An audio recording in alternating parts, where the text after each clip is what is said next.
médical au poste de travail en Algérie. Vous avez ici la table des matières avec les notions générales d'aptitude, les circonstances réglementaires nécessitant un avis d'aptitude, avec la visite d'embauche, la visite périodique, la surveillance médicale spéciale, la reconversion de poste et les absences. Enfin, vous avez les modalités de détermination de l'avis d'aptitude, le rôle du médecin du travail avec le dossier médical, la définition du poste de travail et l'avis d'aptitude et le rôle du médecin traitant. Enfin, vous avez les conséquences d'une décision d'inaptitude. La conséquence est toujours importante. Donc, l'inaptitude totale et définitive, l'inaptitude temporaire et l'aptitude avec restriction. Enfin, les recours contre la décision d'inaptitude et la conclusion. Nous allons passer, si vous le souhaitez, rapidement. Je vais le voir avec vous, ce cours. Il est disponible, donc vous pouvez y aller et les rajouter quelques petites questions à l'intérieur, des petits tests. Donc, aussi complexes qu'elles soient, les notions d'aptitude et d'inaptitude médicale au poste de travail sont toujours déterminées en fonction non seulement des capacités physiques et psychiques du salarié, mais aussi de la spécificité du poste de travail. Nous avons les capacités du salarié, les exigences du poste. Aussi, afin de bien différencier les rôles respectifs du médecin traitant et du médecin du travail, on va définir là où les notions d'aptitude. Ensuite, quelles sont les circonstances légales et les modalités de détermination de l'avis d'aptitude. Et enfin, on va spécifier les rôles respectifs de chacun. Alors, pour les notions générales d'aptitude, il faut savoir qu'il y a un cadre réglementaire. Alors, dans le cadre de la sécurité sociale, la notion d'aptitude au travail ne tient pas compte des contraintes du poste de travail, car le médecin conseil ne le connaît pas. Le médecin conseil qui travaille au niveau de la caisse ne connaît pas le poste de travail. Alors, son rôle est de définir la possibilité ou non pour le malade de reprendre le travail, c'est-à-dire un travail en général, et pas celui de meuleur ou de fondeur dans une aciérie, celui de grutier. En revanche, dans le cadre de la relation de travail, l'aptitude est fixée par le médecin du travail en fonction du poste de travail et le poste de travail qui est affecté par le chef d'entreprise au salarié. Alors, la notion d'aptitude au poste de travail. Alors, la décision d'aptitude a pour objectif de déterminer si la santé du travail n'entraîne pas un danger pour autrui. Et elle n'a en aucun cas le but de sélectionner le meilleur salarié pour un poste donné, ni d'évaluer les aptitudes professionnelles. Donc, il faudra différencier entre l'état de santé, l'aptitude, la capacité du salarié et l'aptitude professionnelle, c'est-à-dire les compétences professionnelles. C'est deux choses différentes. Et puis, l'idée, c'est d'aller voir si son état de santé peut entraîner un danger pour autrui, c'est-à-dire pour les travailleurs, ou bien pour un tiers, c'est-à-dire un sous-traitant ou un visiteur. Nous allons y revenir. Les circonstances réglementaires nécessitant un avis d'aptitude. Il faut savoir que les notions d'aptitude et d'inaptitude médicales au poste de travail sont complexes. Elles sont toujours déterminées en fonction des capacités physiques et psychiques du salarié, mais également de la spécificité du poste de travail. Ce n'est pas facile. C'est pour cela qu'en général, il est recommandé d'encourager la réflexion collective et de demander les avis des collègues, d'aller voir le poste sur le lieu de travail, de voir le contremaître, de rassembler de la documentation. Aussi, alors, afin de bien différencier les rôles respectifs du médecin du travail et du médecin traitant. Alors, on fait la différence parce que, en général, un salarié, lorsqu'il est malade, il va voir son médecin traitant. Bien que chez nous, ce concept de médecin traitant n'est pas toujours bien, disons, admis. Nos patients sont souvent des nomades, mais la Caisse de sécurité sociale a des conventions avec des médecins généralistes et leur attribue, si vous voulez, des patients. Et lorsque le patient va chez ce médecin traitant, qui est reconnu par la Caisse, il est remboursé à 100% parce qu'il ne paye que ce qui est prévu par la Caisse. Donc, il convient tout d'abord de définir précisément là où les notions d'aptitude. Ensuite, les circonstances légales, ces modalités de détermination de la vie d'aptitude vont être détaillées en spécifiant donc les rôles de chacun. Il faut savoir que chez nous, le médecin du travail a une caractéristique particulière, c'est qu'il est aussi prescripteur. Il peut être médecin traitant. Alors, les circonstances réglementaires qui nécessitent un avis d'aptitude. Alors, l'article 17 de la loi 8807 du 28 janvier 88 relative à l'hygiène, à la sécurité et à la médecine du travail stipule qu'à l'issue de chaque examen médical prévu aux articles 13, 14, 15 et 17 du décret exécutif 93-120 du 15 mai 93, c'est le décret qui a trait à l'organisation de la médecine du travail. Le médecin est tenu de rendre un avis d'aptitude. Alors, nous allons voir la suite, vous avez deux textes réglementaires déjà qui nous orientent. Celui sur la loi sur l'hygiène, la sécurité et la médecine du travail et le décret sur l'organisation de la médecine. Alors, au cours de la visite médicale d'embauche,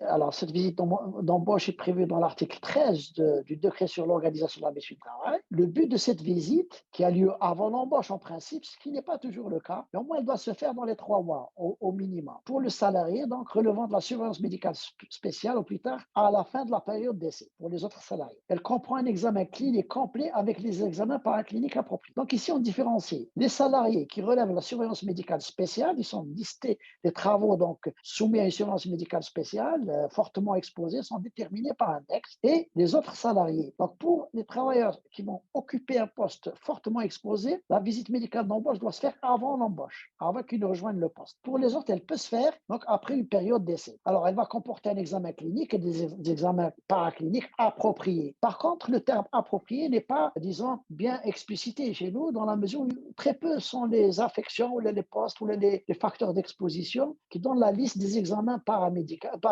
à faire. Donc, elle a pour objectif de rechercher si le travailleur n'est pas atteint d'une affection dangereuse pour les autres travailleurs, de s'assurer que le travailleur est médicalement apte au poste envisagé, de proposer éventuellement des adaptations possibles au poste de travail envisagé. Donc là, il y a la possibilité de proposer des adaptations. C'est le médecin du travail qui va proposer à l'employeur des adaptations et de déterminer s'il y a lieu de procéder à un nouvel examen ou de faire appel à un médecin spécialisé pour certains cas. C'est vrai que dans certaines affections, on n'arrive pas à faire le diagnostic.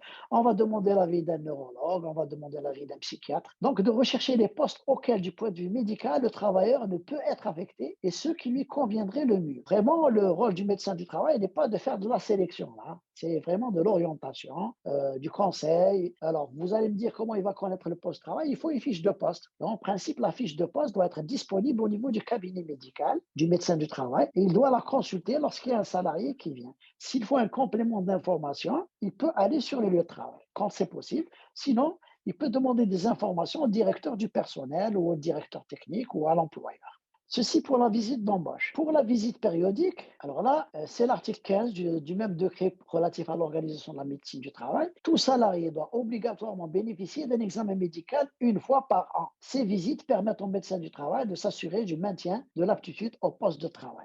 Ça se résume à une visite médicale annuelle. C'est ce qui est prévu dans la loi. La surveillance médicale spéciale, ici, à l'occasion de la surveillance médicale spéciale, c'est l'article 16 du même décret, une surveillance médicale particulière doit être exercée. Donc, les travailleurs particulièrement exposés au risque professionnel, c'est l'arrêté interministériel du 9 juin 1997 qui fixe la liste des travailleurs où les travailleurs sont fortement exposés au risque professionnel. On en a parlé tout à l'heure. Donc, ici, les travailleurs affectés à des postes impliquant une responsabilité particulière en matière de sécurité. Donc, c'est le cas des grutiers, par exemple, des chauffeurs de transport en commun, des surveillants donc, dans des zones où il y a un danger de terrorisme, par exemple, des travailleurs âgés de moins de 18 ans, des travailleurs âgés de plus de 55 ans, le personnel chargé de la restauration, les cantines, les handicapés, les personnes présentant un handicap physique et une maladie chronique. Donc, vous devez avoir dans votre liste d'employés ceux qui ont des affections chroniques, des diabétiques, les hypertendus. Donc, ceux-là, vous les revoyez régulièrement et vous surveillez leurs affections chroniques. Et les femmes enceintes et les mères d'un enfant de moins de 2 ans. Tous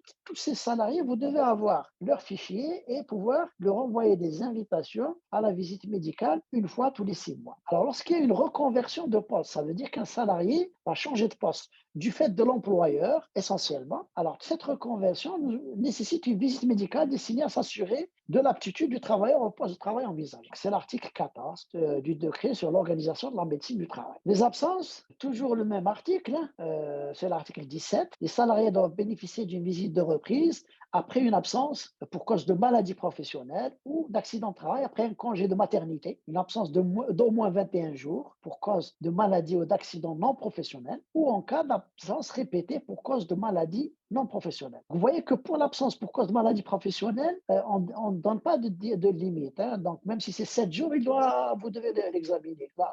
Pourquoi? Parce qu'il faut voir s'il y a le même risque. Les facteurs de risque sont toujours présents sur le lieu de travail. Parce qu'il faudra voir s'il y a des équipements de protection ou bien une adaptation du poste. Cet examen a pour but d'apprécier l'aptitude du salarié à reprendre son ancien emploi de déterminer la nécessité d'éventuelles adaptations à des conditions de travail et ou d'une réadaptation du salarié. Alors la réadaptation, ça peut être une réadaptation chez le kinésithérapeute ou bien une réadaptation, donc une formation spécifique. Alors les modalités de détermination de la vie d'aptitude. Alors ici, nous allons voir donc les modalités. Alors il y a le rôle du médecin du travail. Légalement, le médecin du travail est seul habilité à décider si le salarié est médicalement apte au poste de travail défini par l'employeur. Donc, ni l'avis du médecin généraliste ou spécialiste, ni la décision du médecin conseil de la sécurité sociale ne peuvent lui être imposées. La détermination de l'aptitude se fait après l'examen clinique et, si besoin après, examen complémentaire et avis spécialisé. Là aussi, j'attire l'attention de nos collègues qu'il faut vraiment faire une visite médicale et non pas se limiter à un interrogatoire.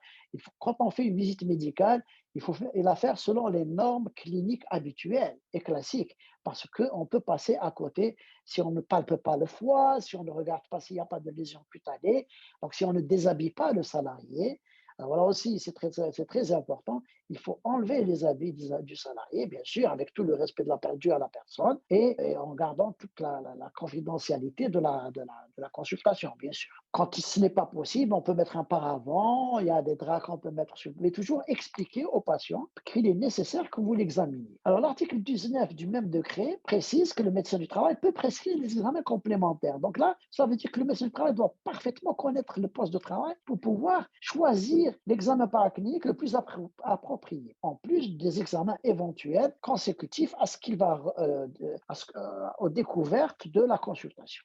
Donc, ces examens sont des examens qui sont nécessaires à l'aptitude médicale et notamment au dépistage des affections comportant une contre-indication à ce poste. Ça peut être un examen visuel quand il s'agit d'un poste de chauffeur, un dépistage des maladies professionnelles ou des maladies à caractère professionnel, au dépistage des maladies dangereuses pour l'entourage. Ça peut être donc, par exemple, dans la période Covid que nous avons, c'est les tests liés au diagnostic de la maladie ou d'autres maladies infectieuses. Le médecin du travail est juge de la nature et de la fréquence de ces examens, hormis le cas où ils sont fixés par arrêté. Ils sont très peu nombreux, les cas où ils sont fixés par arrêté. On a les PCB, par exemple. Je pense l'amiante, les rayonnements ionisants. Donc là, il y a effectivement des examens qui sont définis, déterminés, ainsi que la périodicité, etc. Sinon, le médecin du travail est libre de choisir, mais il doit le faire d'une manière donc tout à fait scientifique et médicale parce que ces examens sont à la charge de l'employeur. Ces examens sont à la charge de l'employeur et en cas de désaccord entre le médecin et l'employeur sur la nature et la fréquence de ces examens, le différend, c'est-à-dire le problème, est soumis au médecin inspecteur du travail. Donc dans la wilaya, au niveau de la direction de la santé, vous avez un médecin inspecteur du travail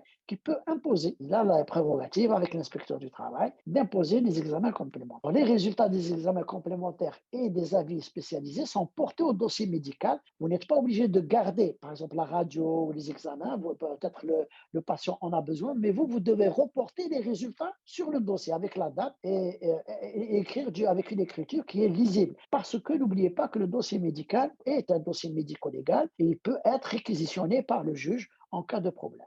Donc, le dossier médical, il est constitué au moment de la visite d'embauche et complété lors de chaque examen ultérieur, y compris les visites spontanées, y compris donc les visites à la demande de l'employé. Il comprend les bilans, les résultats des bilans des différentes consultations et des différents examens complémentaires demandés par le médecin ou portés à sa connaissance par le salarié. Le salarié peut vous informer qu'il a, par exemple, un diabète que vous n'allez certainement pas pouvoir diagnostiquer avec un examen clinique ou même avec l'interrogatoire. Si le patient ne vous dit pas qu'il est diabétique, s'il n'a pas d'accident lié à une hyperglycémie ou une hypoglycémie, vous ne le saurez pratiquement jamais parce que le médecin traitant seul est informé et il y a le secret médical. Le médecin traitant ne peut pas vous informer. Seul le salarié peut vous communiquer son état de santé. Donc, vous le notez avec une écriture lisible. La définition du poste de travail. Alors, l'aptitude à un poste ne peut être déterminée qu'après analyse des caractéristiques du poste. Donc là, il vous faut une étude de poste. Et donc là, avec vos collègues de deuxième, troisième année, les enseignants, les médecins du travail qui vous encadrent, vous allez apprendre à faire une analyse et une étude de poste. Que cette connaissance reporte sur l'activité du médecin du travail au milieu de travail. Il est amené à mettre en œuvre des méthodes d'évaluation des risques. Donc, il va identifier les nuisances, il va mesurer les nuisances lorsque cela est nécessaire. Le médecin du travail doit également se tenir au courant de l'évolution de la la réglementation concernant l'accès à certains emplois, les examens paracliniques obligatoires, par exemple.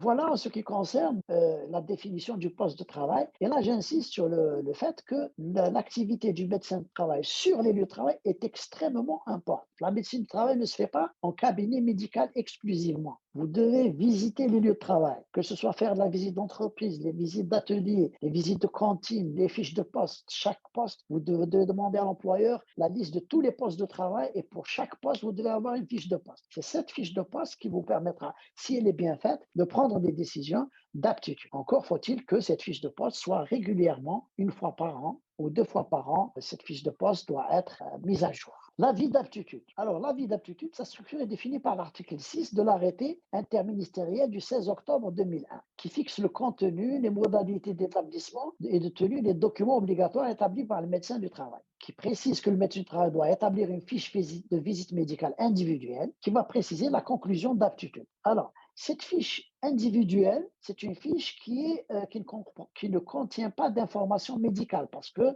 vous êtes lié par le secret médical. Donc, elle va comporter date de la visite avec la conclusion apte ou inapte, ou bien apte sous une quelconque réserve que vous déterminez. Cette fiche d'aptitude, donc, voilà, vous pouvez porter des aménagements, des propositions d'aménagement de poste sur cette fiche médicale d'aptitude. À l'occasion d'une visite ou avec le résultat d'un examen complémentaire, le médecin du travail dépiste une affection médicale, il doit orienter le salarié vers son médecin traitant ou, s'il le juge, vers un centre hospitalier en tenant toujours compte de la volonté de l'intéressé. L'idée, c'est effectivement, n'oubliez pas que votre client, c'est le salarié et vous devez travailler à la satisfaction c'est le salarié, mais votre client aussi, c'est l'employeur. Donc, vous devez aussi travailler à la satisfaction de l'employeur. Et bien, souvent, la satisfaction de vos deux clients, l'employé et l'employeur, parfois présente des contradictions que vous devez apprendre à gérer dans le cadre des techniques de communication, de négociation, etc.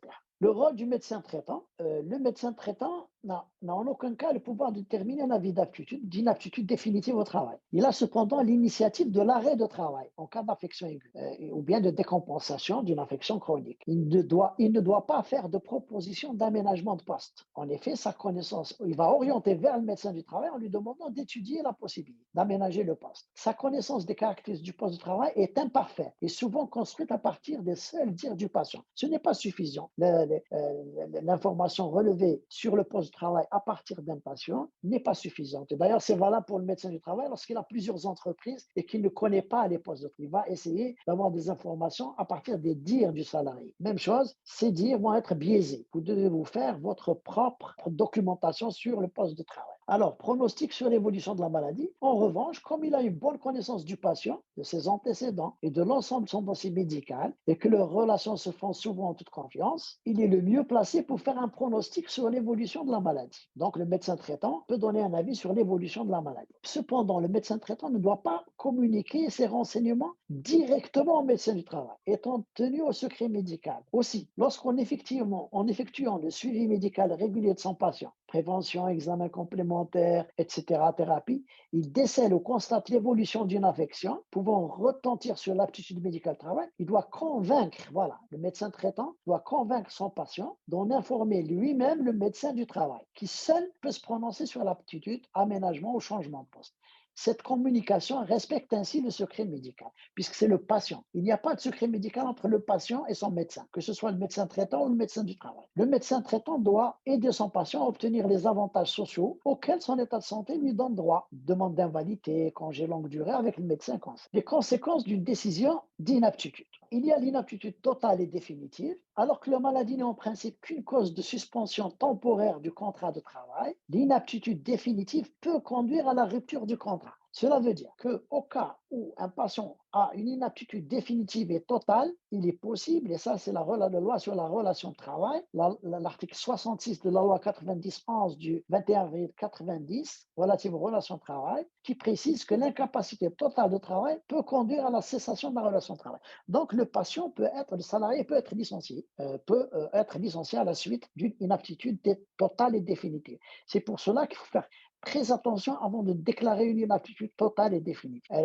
Alors, cette inaptitude peut être due à deux situations dont les conséquences sont différentes. Une inaptitude secondaire à un accident du travail ou maladie professionnelle. Alors, cette inaptitude entre dans le cadre de l'article 37 de la loi 83-13 du 2 juillet 83 relative aux accidents du travail, qui stipule que la victime qui, du fait de l'accident, devient inapte à exercer sa profession, on ne peut le faire qu'après une nouvelle adaptation, ou ne peut le faire qu'après une nouvelle adaptation, a droit à la réadaptation professionnelle dans un établissement ou chez un employeur, en vue d'y apprendre l'exercice d'une profession de son choix. Cela veut dire que quand c'est un accident de travail ou maladie professionnelle, le salarié a droit à une réadaptation ou à une formation à la charge de l'employeur pour occuper un autre poste de travail, lorsque c'est possible, s'il y a un autre poste de travail. Alors, lorsqu'une aptitude n'est pas consécutive à un accident de travail ou maladie professionnelle, le médecin du travail peut faire des propositions d'aménagement ou de reclassement. Ce n'est pas la même chose. L'aménagement, c'est le poste qui va être changé. Vous allez rajouter un appui dos, vous allez régler la hauteur, vous allez mettre un paravent, etc.,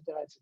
Le reclassement, il y a perte de salaire dans le cas d'un reclassement parce qu'il est très difficile de trouver un poste qui peut être aménagé avec le même salaire. À la suite de la pathologie en déterminée son inaptitude, le salarié peut être reconnu comme travailleur handicapé ou être titulaire d'une pension d'invalidité. Ces mesures n'évitent pas le licenciement. Donc attention, une aptitude totale et définitive peut engendrer, et d'ailleurs peut être refusée par le salarié. L'inaptitude temporaire. Nous avons une légère perturbation sur le net. L'inaptitude temporaire, lorsque le médecin du travail estime à l'issue d'une visite médicale que le salarié n'est pas en état momentanément de tenir son poste, le médecin du travail fixe alors un délai au terme duquel il reverra le salarié afin de réévaluer cette inaptitude. Cet avis d'inaptitude temporaire peut être nuancé avec des propositions d'aménagement de poste soumises à l'employeur et le cadre idéal, c'est la commission d'hygiène et de sécurité. Si le médecin du travail ne fait pas de proposition d'aménagement de poste ou si celles-ci sont refusées par l'employeur, le contrat de travail sera suspendu sans rémunération, sauf si le salarié a obtenu par son médecin traitant une incapacité temporaire,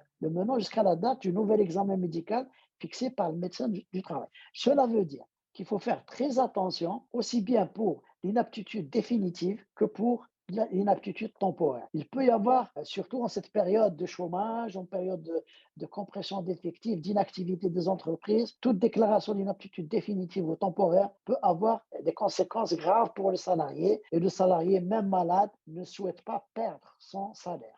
Alors, ici, les conséquences de la décision d'inaptitude. Le médecin du travail peut également, à l'issue d'une visite médicale, déterminer que le sujet est apte à son poste sous réserve de ne pas effectuer certaines activités mentionnées sur le certificat. Il faut la rajouter dans la réserve sur la fiche d'aptitude. Il est nécessaire d'être attentif car cette aptitude avec restriction, s'il n'existe pas d'aménagement de poste réalisable, peut entraîner les mêmes conséquences que l'inaptitude. Faites très attention à l'inaptitude avec restriction, c'est-à-dire avec par exemple restriction de charges lourdes. Si c'est un poste où on est obligé de prendre des charges lourdes, on ne peut pas mettre en place un moyen de manutention. Enfin, je pense que là, il faut travailler avec le contremaître, avec l'employeur, dans le cas de la commission d'hygiène et sécurité, et trouver des possibilités de solution. Il peut y avoir un recours. Ça veut dire, lorsqu'il existe un désaccord sur les conclusions d'aptitude données par le médecin du travail, le salarié ou l'employeur peut saisir l'inspecteur du travail. Voilà en ce qui concerne le recours. En conclusion, vis-à-vis du salarié, les rôles respectifs du médecin du travail et du médecin traitant sont très spécifiquement différenciés. Seul le médecin du travail est habilité à se prononcer sur l'aptitude médicale d'un salarié. Le médecin traitant ne peut communiquer des informations au médecin du travail que dans le strict respect du secret médical, c'est-à-dire avec l'accord de son patient et par son intermédiaire. Vous devez rechercher des solutions avec le salarié, l'employeur pour des aménagements de poste et n'oubliez pas le recours possible chez l'inspecteur du travail.